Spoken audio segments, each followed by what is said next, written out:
చిట్టాపూరు గ్రామ పంచాయతీ పెద్ద మనుషులు వచ్చి కూలగొట్టింది. ఇదంతా ఘోరంగా చేసిండ్రు, అందరూ ఘోరంగా చేసిండ్రు.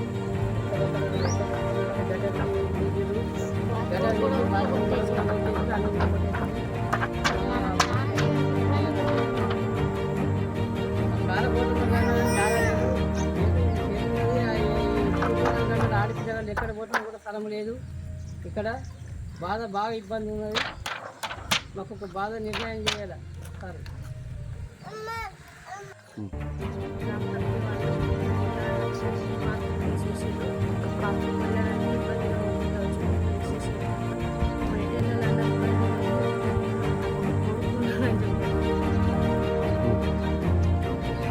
ఎక్కడ వచ్చినా కానీ మాకు ఇబ్బంది బాగా టైట్ చేస్తున్నారు. మేము ఎటు కాని వాళ్ళం ఇప్పుడు లేని వాళ్ళం. ఇప్పటికి 10 లక్షలు పెట్టి ఇల్లు కట్టుకున్న, ఇల్లు కట్టింది కూడా పూర్తి పెట్టాల్సి అయిపోయింది.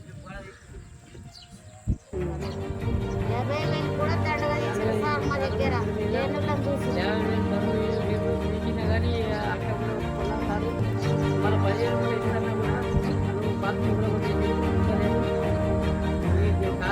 కారణం జరిగింది. మేము చెంచుల జాతికి చెందిన వాళ్ళము. మేము ఏదో ఇంత భూమి కొనుక్కొని ఇంత కట్టుకున్నాము. ఎస్సీ గంగాధర దగ్గర. ఎస్సీ గంగాధర అమ్మిండు, మేము కొనుక్కున్నాము.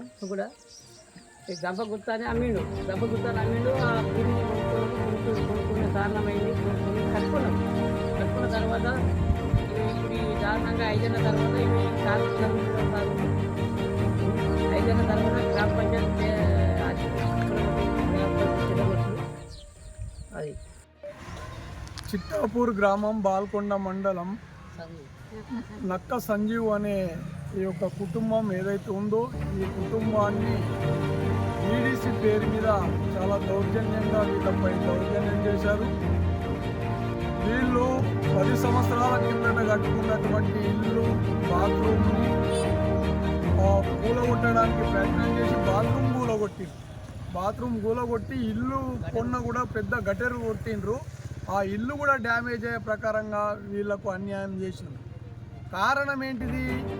మీరు చెరువు స్థలంలో కొంత కట్టుకున్నారు కాబట్టే ఇది మీకు చెందకూడదు అని చెప్పి వీడీసీ వీళ్ళను, చిట్టాపూర్ వీడీసీ వీళ్ళను హింసించి 50,000 రూపాయలు దండుకు తీయడమే కాకుండా వీళ్ళు కట్టుకున్నటువంటిది ఎలాంటి ఆర్డర్ లేకుండా వీడీసీ యొక్క దౌర్జన్యంతో, వాళ్ళ యొక్క పెత్తందారితనంతో వీళ్ళ యొక్క సంఘము వీళ్ళు కట్టుకున్నటువంటి బాత్రూమ్ని కూలగొట్టి వీళ్ళకి అన్యాయం చేశారు. ఏమన్నా అంటే ఏం చేసుకుంటారు, చేసుకోవే చిందులకుంటా, మరి సెన్సులోడా ఏం చెప్తావు, చేసుకోకపోతే సెన్సులున్నా కూడా అని వీళ్ళ ఆడోళ్ళను మోగోళ్ళను తిట్టినటువంటి వీడీసీ. కాబట్టి మేము కోరుకుంటున్నాం ఏంటంటే, వీడీసీల ఆగడాలు ఈ ప్రాంతంలో రోజు రోజుకు పెట్టరేగుతున్నాయి. వీడీసీలకు ఎలాంటి అధికారాలు ఉన్నాయి? వీడీసీ ఒక ఇల్లీగల్ సంస్థ. వీడీసీలు ఒక పెత్తందారు నడుపుతున్నటువంటి సంస్థ. కాబట్టి ఈ వీడీసీలపై తీవ్రమైన చర్య ఉండాలి. కాబట్టి మేము పోలీసు వారికి విన్నపించుకోవడం ఏంటంటే, ఏదైతే కూలగట్టిండ్రో అదని మళ్ళీ తిరిగి కట్టించాలి. ఏదైతే 50,000 రూపాయలు తీసుకున్నారో ఆ 50,000 రూపాయలకు తిరిగి వాళ్ళకు చెల్లించాలి. అంతేకాకుండా వీళ్ళ యొక్క మనోభావాన్ని దెబ్బతీసినందుకు వాళ్ళపై SC/ST అట్రాసిటీ కేసు పెట్టడమే కాకుండా వాళ్ళపై కఠిన చర్యలు తీసుకొని ఇంకోటి ఈ ప్రాంతంలో పునర్నిర్మాణం కాకుండా చేయాలని కోరుతూ మేము సెలవు తీసుకుంటున్నాం. జై భీమ్.